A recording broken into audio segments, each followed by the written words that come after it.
Hello everybody. Today we shall focus on dealing with learning problems.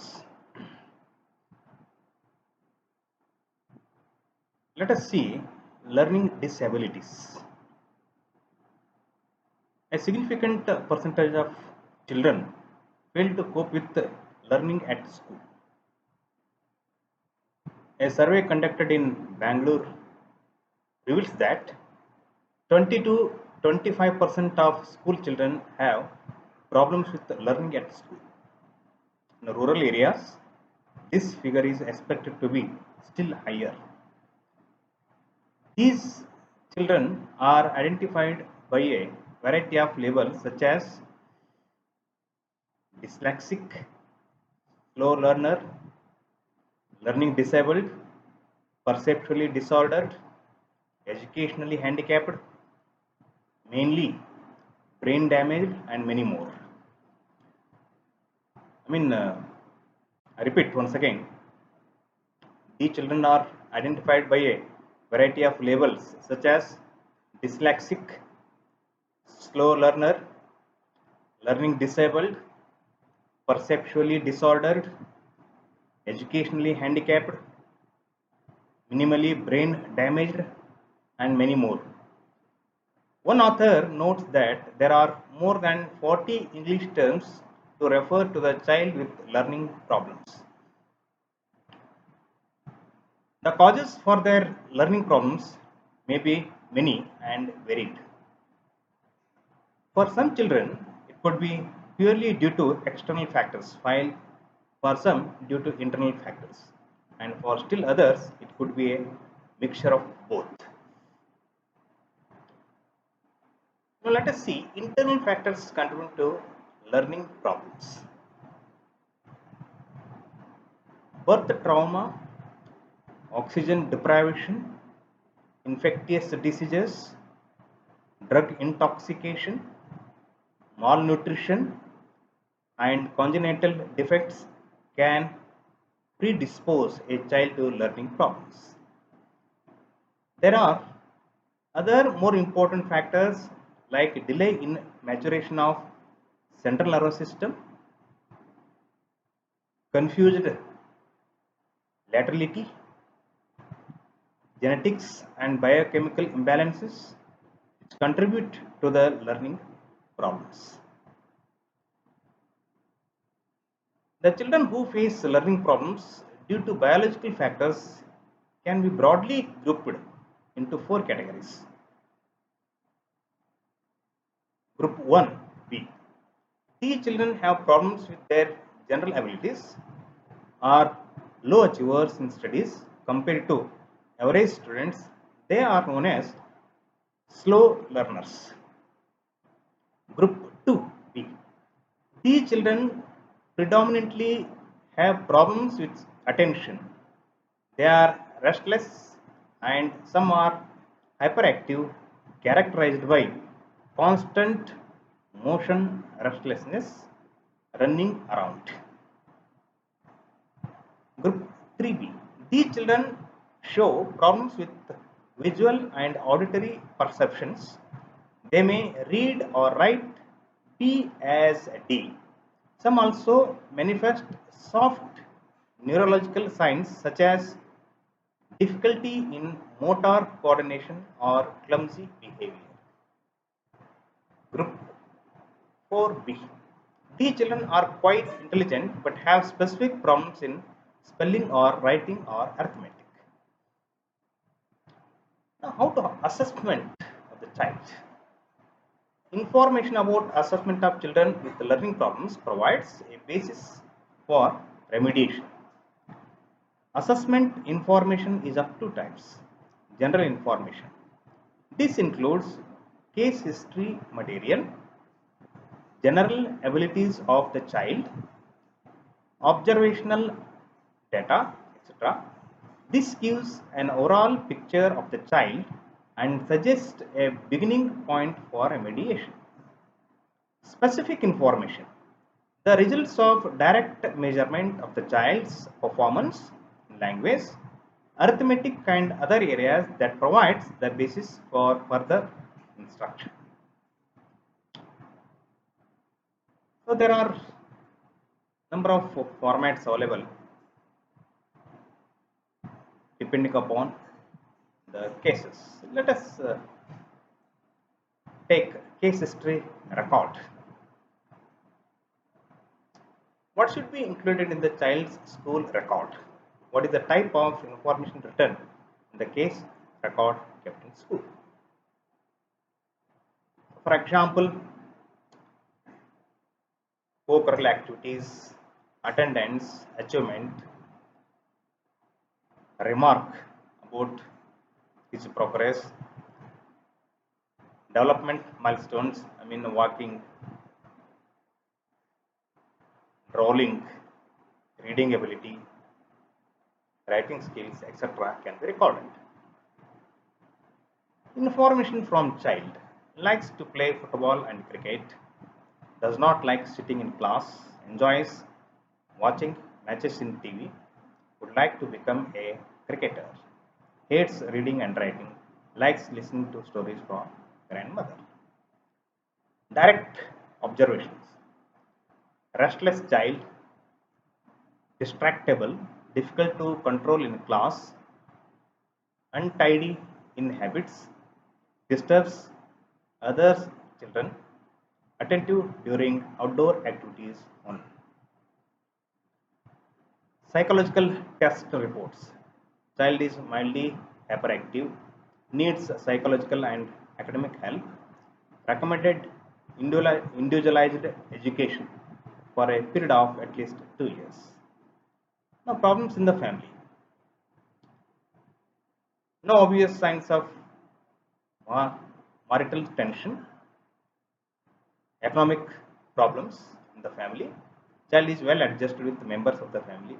Mother seems anxious and overly concerned about the child. These are the information that we have to record. Reports and the problems in the family should be kept confidential. Assessment of general abilities. General abilities have to be assessed in order to state whether the child functions at a lower or higher level for its age. It cannot be obtained only on the basis of academic records. A child may be intelligent but due to lack of motivation or other factors performs poorly at school. A child who is poor in general abilities will be dull in all the areas. In case of doubt, the child could be referred to a psychologist for assessment of intellectual abilities. Once we have the background data and information about the general ability of the child, assessment can be focused on specific areas. So, speech and language, his achievements, temporal relationships, and auditory with the visual perception, like perceptual difficulties are common among learning disabled children, and quantitative reasoning and computational skills, motor skills, caution, what are the cautions taken by the child, attention, color cancellation test to know the attention we have to conduct, and memory for he is having words in the mind whenever he is reading, and how to what extent he is grasping, comprehending the mathematics, additions, division, multiplication, graded division, graded multiplication, reading, language skills, writing, what are the errors made in writing, spelling, comprehension. These are the things you have to record. Now, after the assessment is done, remedial work is to be planned and carried out. The first and important implication of assessment is the recognition of individual patterns of learning and individual areas of difficulty. Depending on the background data and assessment materials, remedial work is carried out. Now, guiding principles. The following basic principles should be kept in mind before starting the remedial work. First point, eliminate possible health and sensory factors as causes.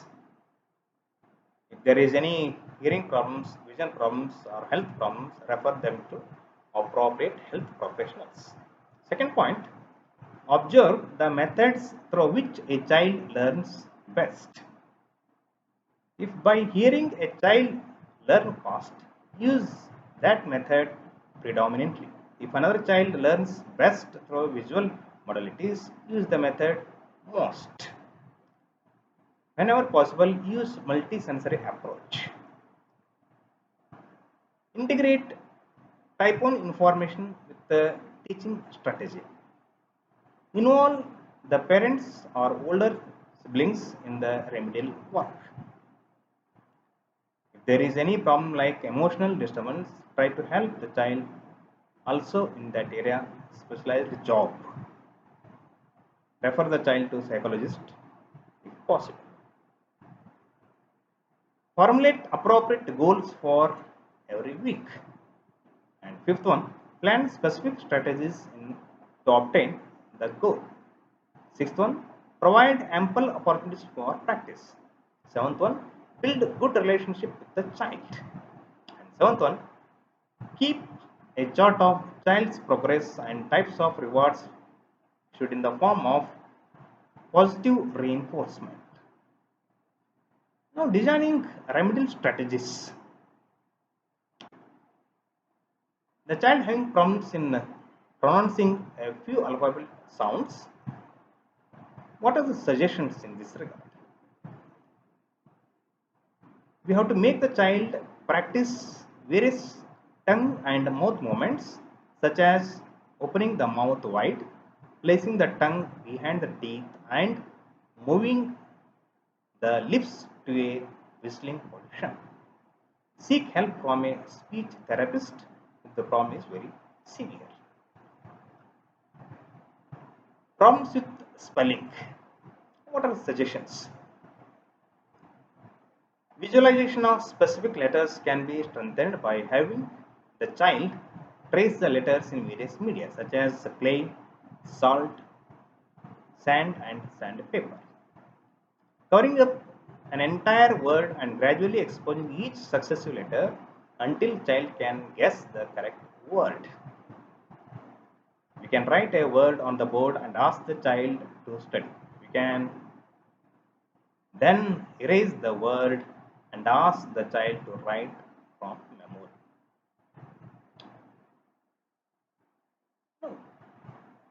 If you frequently hear that a particular child is slow in writing, what are the suggestions? Keep the number of words constant, let us say 100 words. Before beginning the exercise, tell the child the time taken yesterday and the number of and times of mistakes made. Tell him or her also that you want him or her to improve upon his or her yesterday's performance. At the end of the week, rewards can be given depending on the progress made. After writing, the child may be asked to revise the paragraph before submission and find the mistakes made on his or her own. Some strategies help to a child with reading problems. We can teach the child phonetic skills. A list of decoding words can be prepared as given here. First, the child has to be taught and decoding unit like A, N means A or N. When he or she is able to pronounce the unit, other words can be taken by one. The child can be taught like B oblique A oblique N mean ban, and he or she can be asked to identify which letter has sound of B. then take the next letter and proceed as. Now, problems in mathematics. How to overcome this? Ask the child to count and write the total number of beads.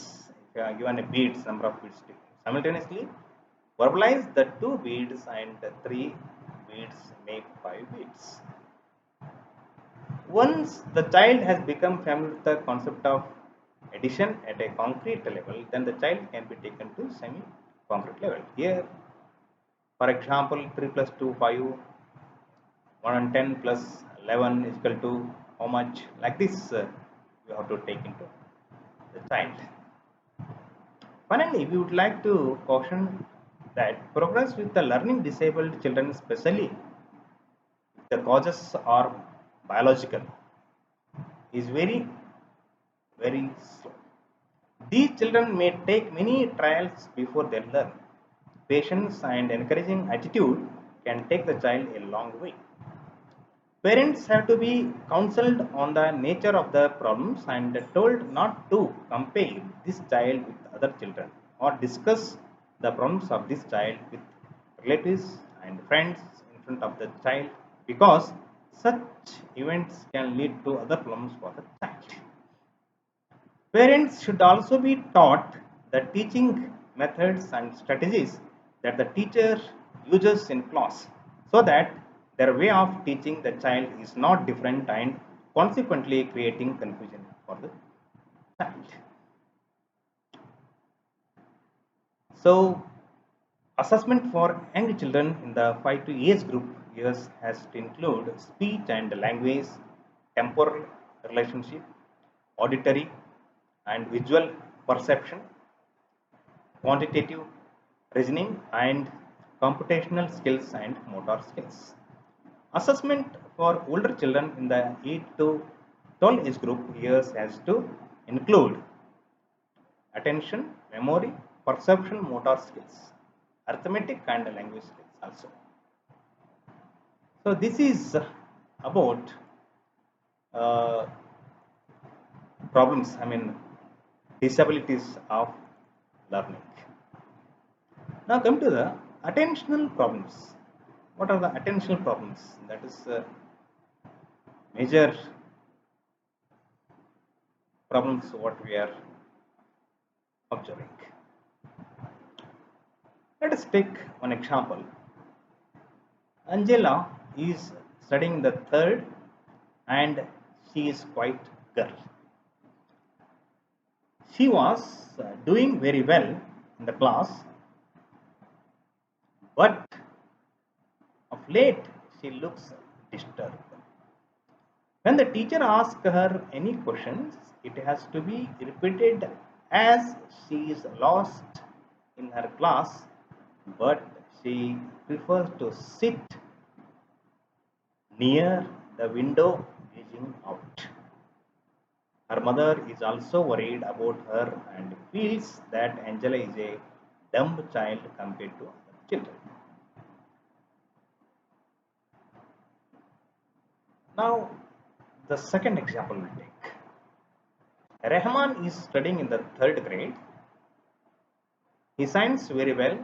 He likes to go on humming all the time. In the maths period, he does not try to attempt doing any sums. If a teacher asks him to do the sums given, he starts crying. His father scolds him for not finishing the homework in maths. He takes a lot of time in doing maths. He just sits over it, and the father gets very angry and sometimes spanks him for not understanding. Now, what are the problems, possible problems for children's inattentiveness?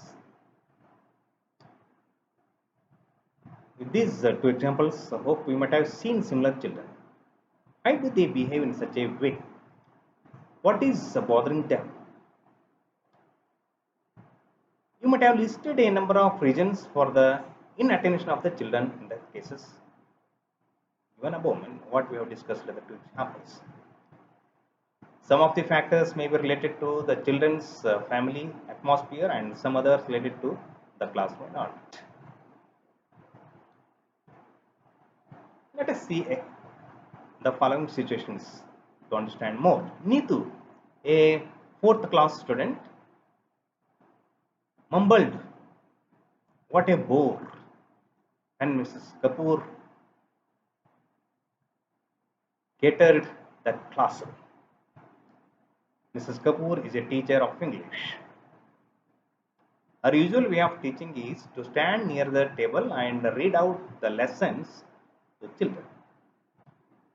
She asks children to copy the words. In her talk, she uses, quite frequently, and children make fun of her. Neetu refused to write each word 10 times, which is assigned in the class. Sitting on the last bench, Neetu draws the cartoons of Mrs. Kapoor and passes on to the other children and makes fun of her. Neetu is considered slightly dull by her teacher, although she is quite popular among her friends. Now you write possible reasons for Neetu's inattentiveness. The reasons for Neetu's inattentiveness in the class could be with the teacher's way of teaching, the teacher's restricted movement, and the limited eye contact in the classroom. Not attend to all children may result in inattention among children. Now refer to your list of causes of inattention you made earlier. Does your list include the possibilities of something wrong in a child's early childhood? Sometimes parents over anxiousness makes the children tense and in turn gives rise to anxiety in children. Parents over expectations regarding academic performance also sometimes creates more frustrating situations and make children restless. Sometimes a noise outside may cause inattentiveness while the child is asked to finish the homework. Now, causes for inattentiveness. Let us classify. We will classify all these things. If we consider cases similar to Neetu or somebody, we will get a better idea of the variety of reasons affecting attention of children. Inattentiveness is not caused by any single factor.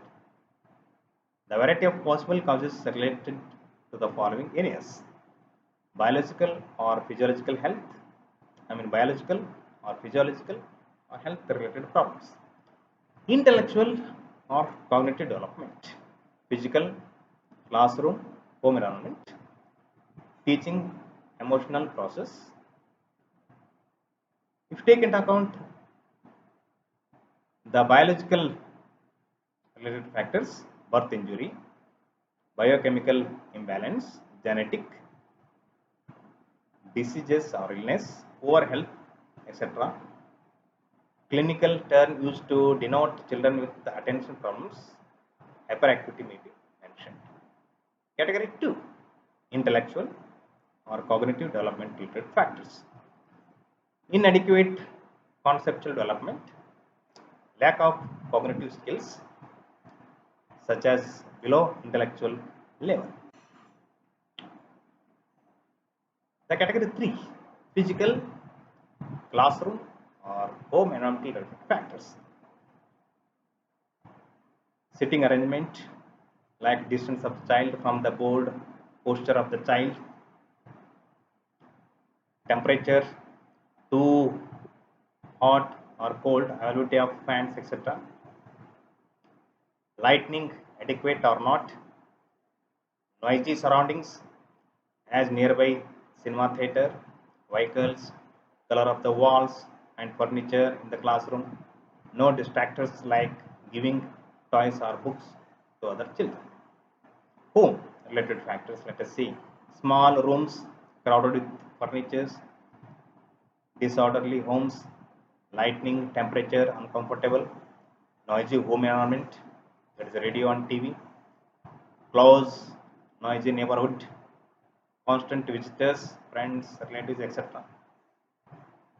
Now, training related factors, teacher's personality, monotonous tone while teaching, does not use aids to illustrate concepts, position while teaching constantly at one place, little use of people participation, no individual attention, color of the teacher's dress, eye contact. Now coming to the social, emotional process related factors. The commonly observed factors are undesirable comparisons, humiliating mode of communication by adults, repeated reference to child's inadequacies and overemphasis on achievement at school, getting work done from children under threat, arousal of fears in the mind of the child, uncontrolled anger, constant ragging while the child is doing homework, pressurizing children to do better in academics. Now, these are the related factors. Now, what are the activities to promote attentiveness? That is concentration. We have identified different possible reasons for the children's inattentiveness. Our concern now is to help them to develop their attention. How can we help them? There are few activities like material required.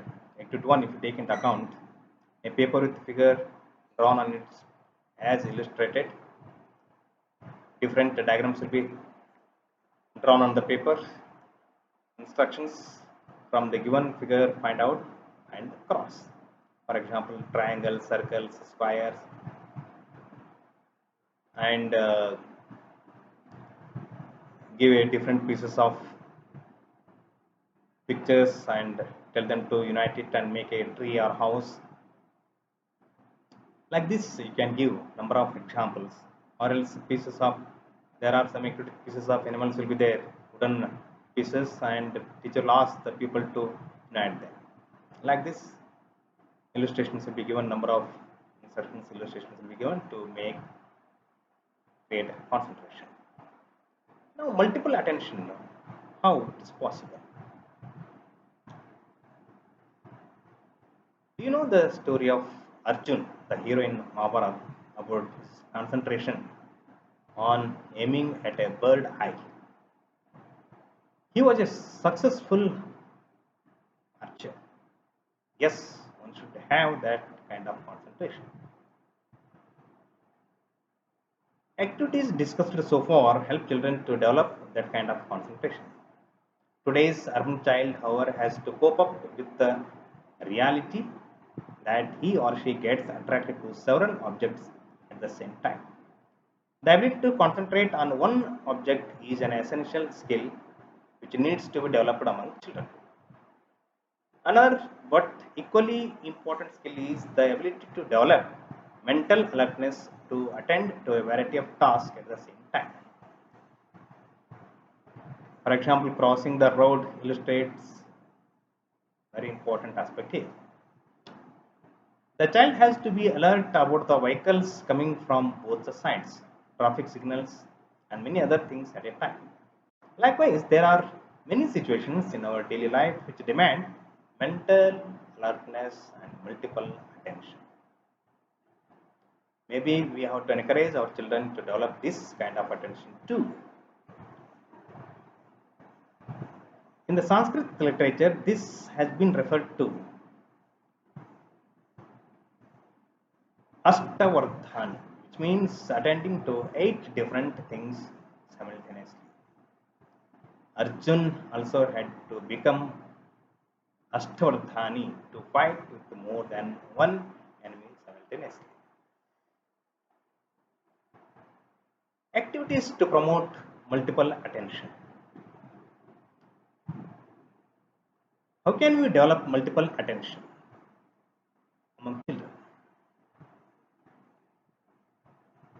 There are activities which are based on attending to more than one parameter. For example, in the activities, we require the child to put his or mind to shape and color.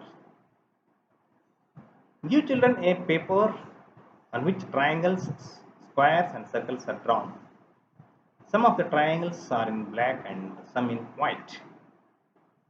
Similarly, some circles are in black and some are white. Same with the squares. Step 1. Put a X in triangles which are white. Step 2. Put a X in circles which are black. Step 3. Put a X in squares which are white. Step 4. Count all the triangles in this picture. Step 5. Count only the circles which are white. Step 6. Count the triangles and squares which are black, etc. Give the 15 minutes time. Let us see how the child will react to these things. There are other activities that require use of different senses at the same time. Can be organized as group play activities for children in school. These types of activities make use of different sense organs simultaneously. Activities like climbing a tree in a park or in the school premises offer children an opportunity to use different sense organs simultaneously. He or she has to see how he or she wants to go, touch, feel the grip by feet. Listen to the instructions given by the parents or teachers, etc. There are other few activities which would help to develop multiple attention. Is practice. The more the child repeats the acts, the more competent he or she will become. These acts without mistakes. So caution should be given to children. They should be taught to concentrate first on only one activity before training them for multiple attention. Now, assessing oneself as a cause for attention problems. Different teachers exhibit different behaviors in the classroom.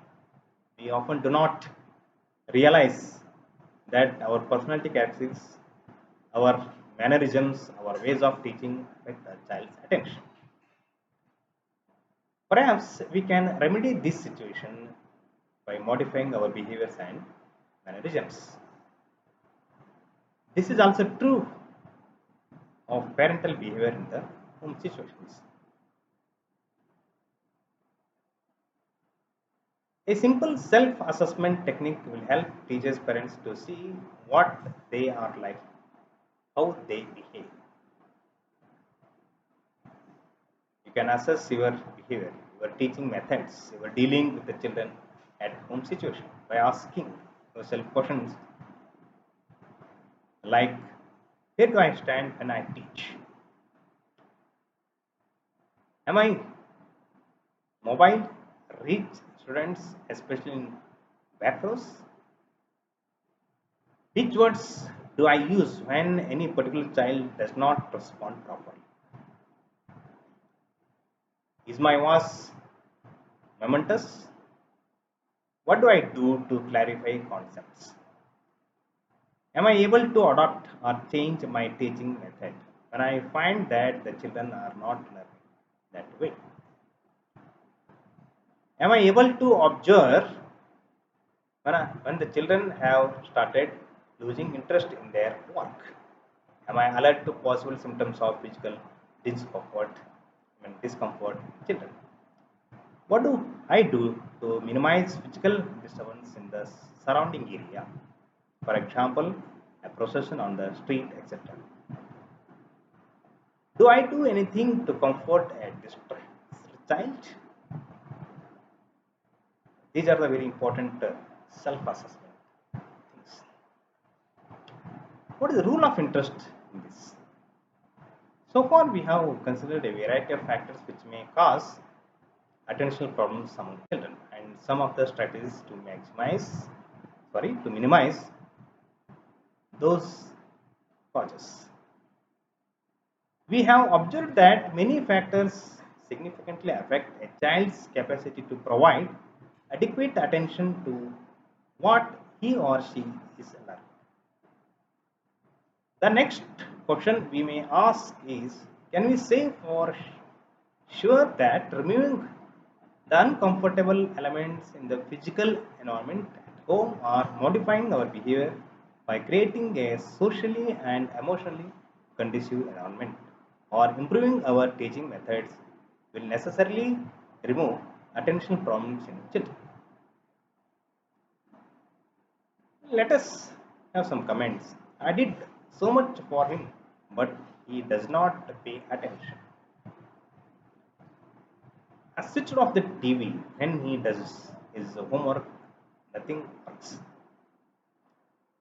Such frustration comments from adults are commonly observed. Why do our genuine intentions to improve our own behavior and help the child do not bear fruit? It is because we have overlooked another important factor which affects child's attention, his or her interest. Very often, children lack interest in doing a particular activity or studying a particular subject. On the contrary, if he or she has interest in doing the activity on studying that object, for example, arithmetic, he or she will complete the sums or exercises even when the house is full of guests. You might have heard of stories of great people, social reformers, scientists who have studied and worked under tremendous hardships and deprivations like studying under street lights.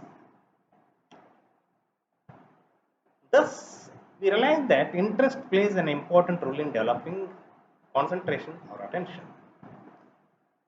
We will have to think and devise ways and means to develop and also sustain interest among children in studying different schools, subjects, and or participating in a variety of activities.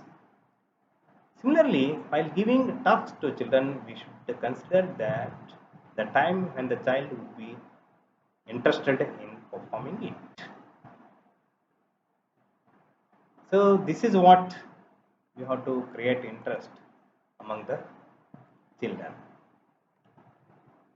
So let us see problem of motivation and interest. What are the problems related to motivation and interest? Let us see motivation.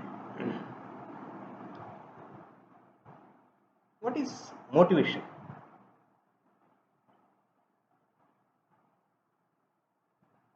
Motivation is a very important aspect. Motivation is usually defined as something that energizes and directs behavior. What causes a person to initiate some action? What causes a person to move towards a particular goal? What causes a person to persist in attempt to reach that goal? Psychologists have suggested many different answers based on such factors as instincts, desires, needs, incentives, or social pressure. Major explanation of motivation falls into two categories: behavioral and cognitive. This is also widely influential humanistic view. Now let us take behavioral view. The main proponents of this view are Watson, Skinner, and Thorndike. According to them, all behavior is motivated. For example, starting out of the window, avoiding schoolwork, etc. What a teacher usually means when he or she say that children lack motivation is that the children are not inclined to do that what the teacher has in mind. We used to view initiation, direction, and persistence as important components of motivation. The initiation may be internal, like hunger, pranks, or the external, like the sight of food on television. The direction. It is the previous learning that determines what direction the behavior will take.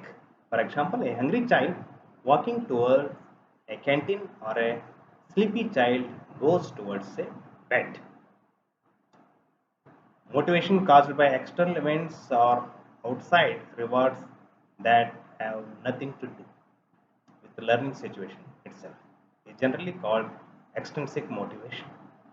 Extrinsic motivation is the motivation that arises because of external events or tangible rewards. What are the cognitive view in this regard?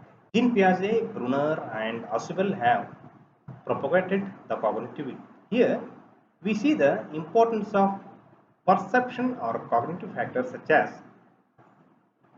expectancies, intentions, anticipations, and self-evaluations. This cognitive view of motivation is that people do not respond automatically to external events or physical conditions such as hunger, but rather on perceptions of these events. Motivation in cognitive framework is based on choices, decisions, plans, goals, and calculations such as successive or failure. Now, humanistic view. Freud, Maslow, and Carl Rogers emphasize factors like personal freedom, choice, self determination, and striving for personal growth in motivation. The basis of the humanistic theory of motivation is hierarchy of needs. Each level of need must be at least partially satisfied before the next become important to an individual. Now, importance of motivation in learning. Motivation is the process of arousing action, sustaining activities in good progress, regulating and directing our energy towards specific goals. Establishing the specific goals and needs for learning is important for motivation. Teachers are generally interested in the following questions. What makes a student study certain objects? That is, what basis do the students select the subjects they wish to study? Why is the child interested in a subject? The following are some of the functions of motivation in learning. Energizing the students in learning by organizing quiz or symposia in class with rewards at the end of the competition. Directing behavior, selecting behavior, securing attention by preparing interesting audiovisual materials as teaching aids. Helping developing interest, helping acquire knowledge, helping personal development, and developing social qualities by encouraging group participation. Now, what are the types of motivation? There are two types: intrinsic and extrinsic motivation. The motivation that originates from within the individual is intrinsic motivation. The motivation which is induced by advancing incentives by others is extrinsic motivation.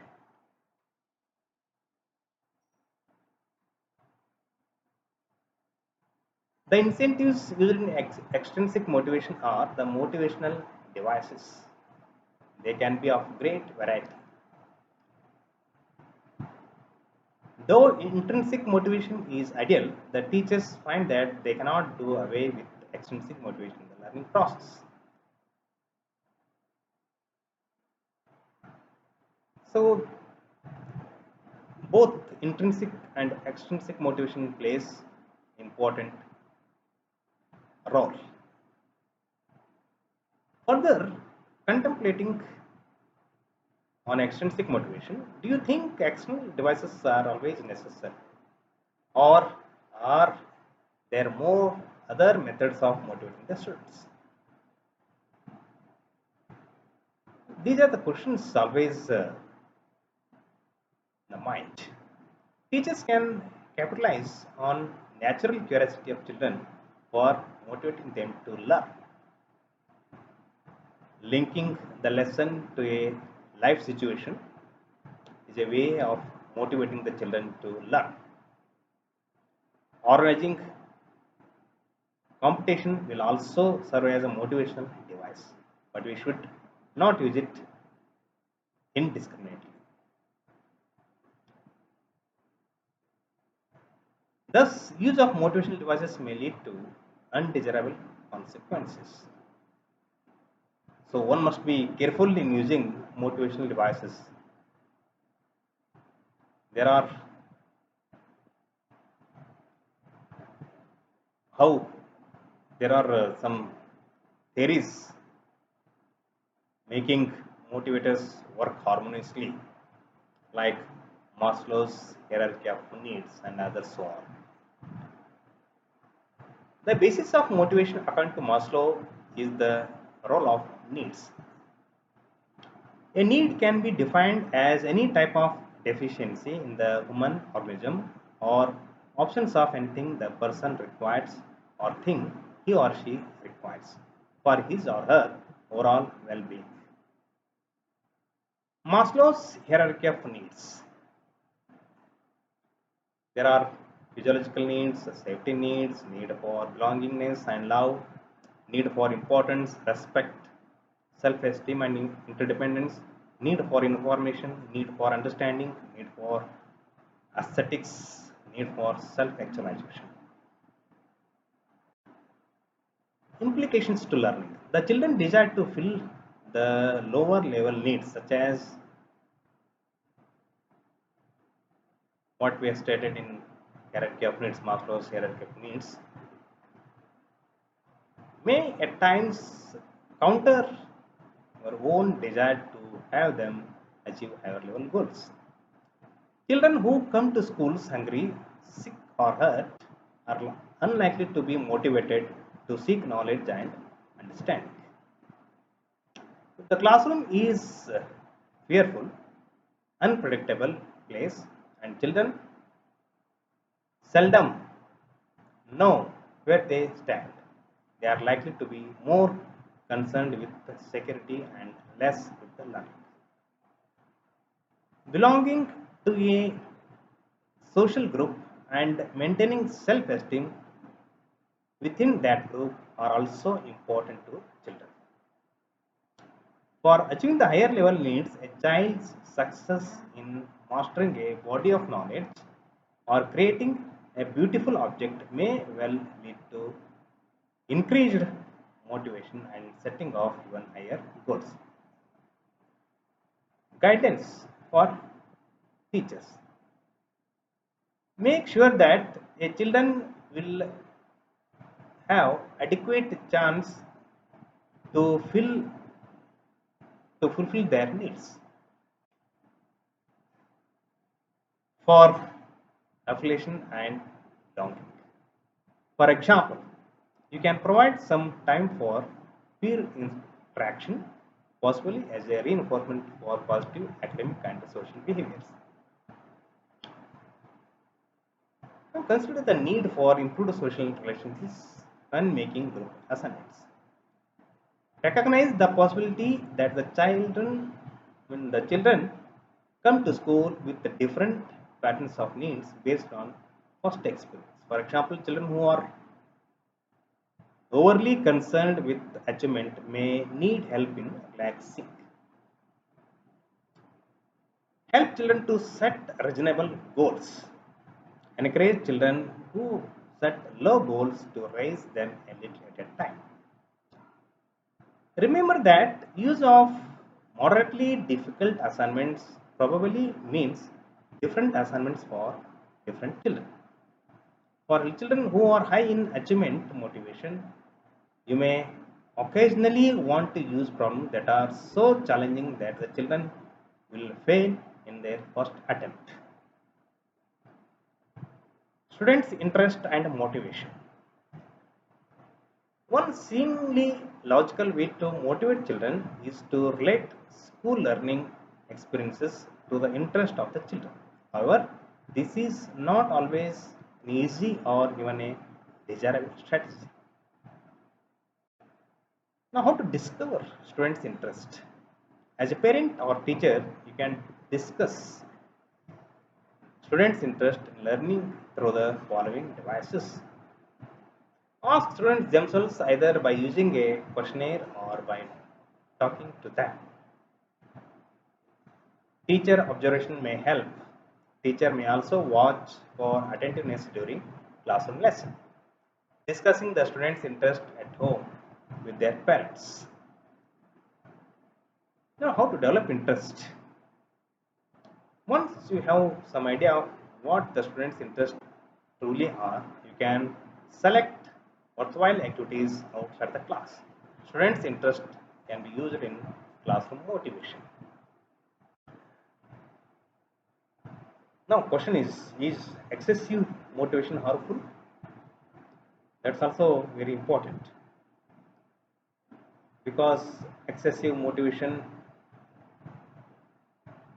will lead to other impacts. Now, let us take how this excessive motivation should have directed them to take extra precautions to find out if they were following the instructions correctly.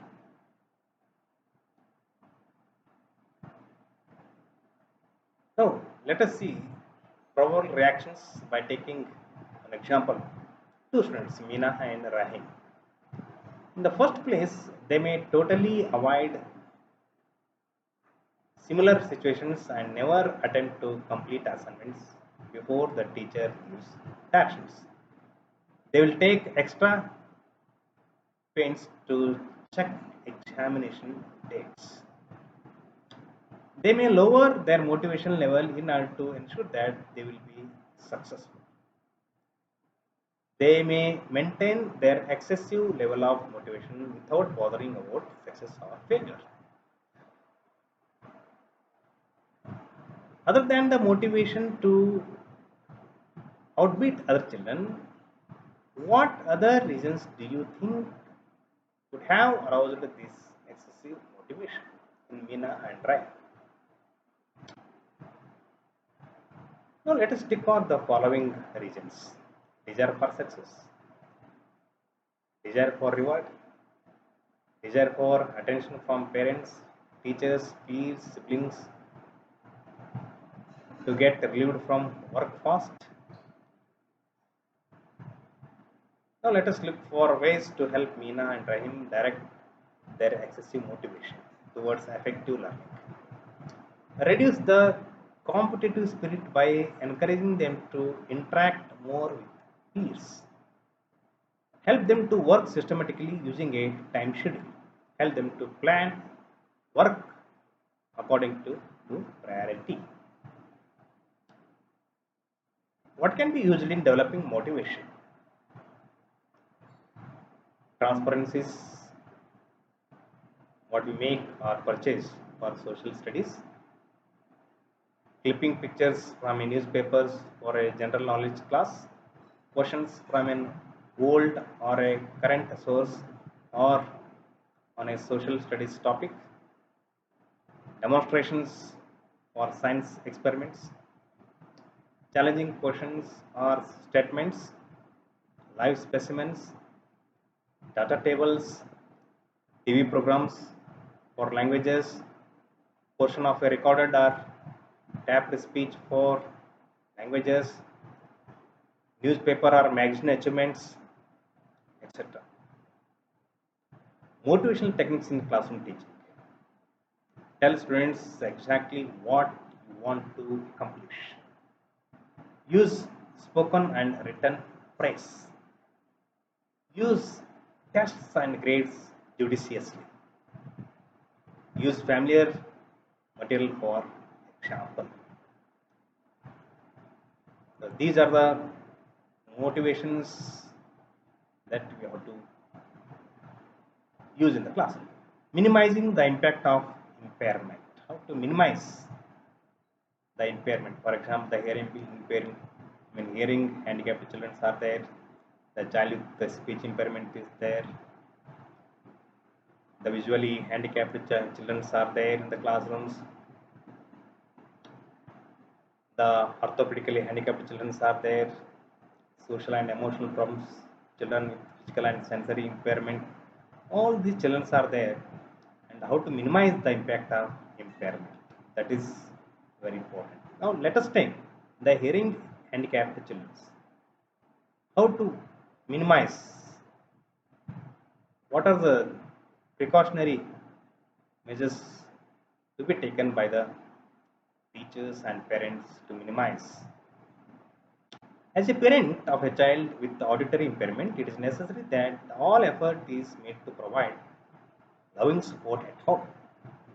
As soon as any problem is suspected, the child should be taken for a thorough medical examination and suggested medical treatment provided, preferably by an ENT specialist and an audiologist. The training with the learning aid, if required, should be started at the earliest. In majority of the cases, children with the residual hearing through good home training program can be taught to talk. For children who are along deaf, parents cannot only learn the sign language themselves but also even teach it to friends of the child. In a study on the deaf children, it was found that under the expert guidance, parents could teach their children to begin to speak and to comprehend speech through lip reading from before the age of 2 years. Children thus taught will later come to school markedly advanced in their intellectual, social, and language development as compared to other children. There are a number of institutions providing services in these areas. One of them is Ali Arwar Institute or National Institute for the Hearing Handicapped, Mumbai. There are other institutions which help the children to reduce their impairment. Now, speech impairment, how to reduce it? What are the role of parents and teachers to reducing the speech impairment?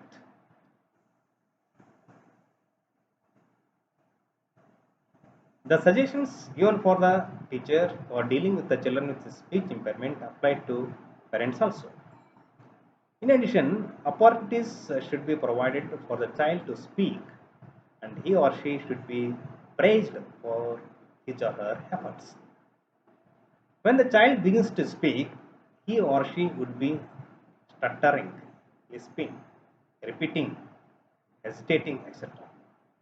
While parents and teachers should provide good speech models themselves, they should not expect at this stage that the child will speak correctly.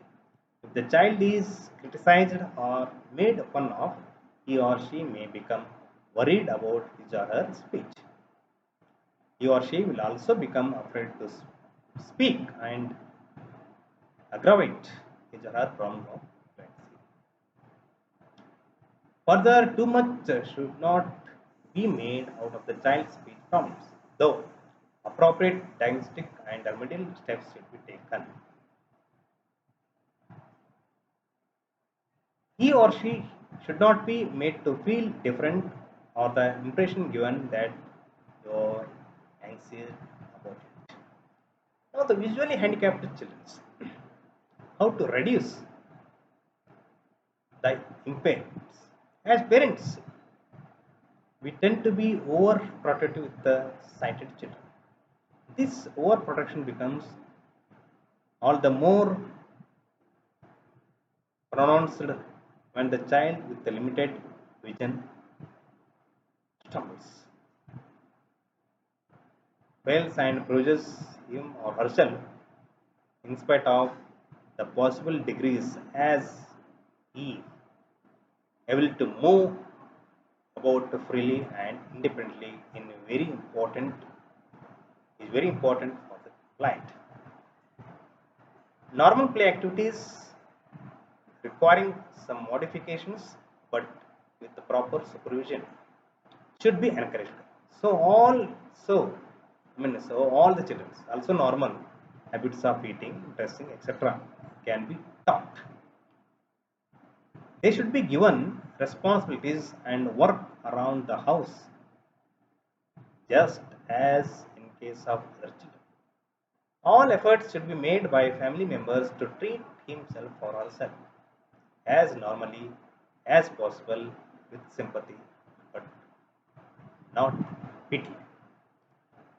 The visually impaired children have feelings and emotions like any other children. Their inability to see the emotions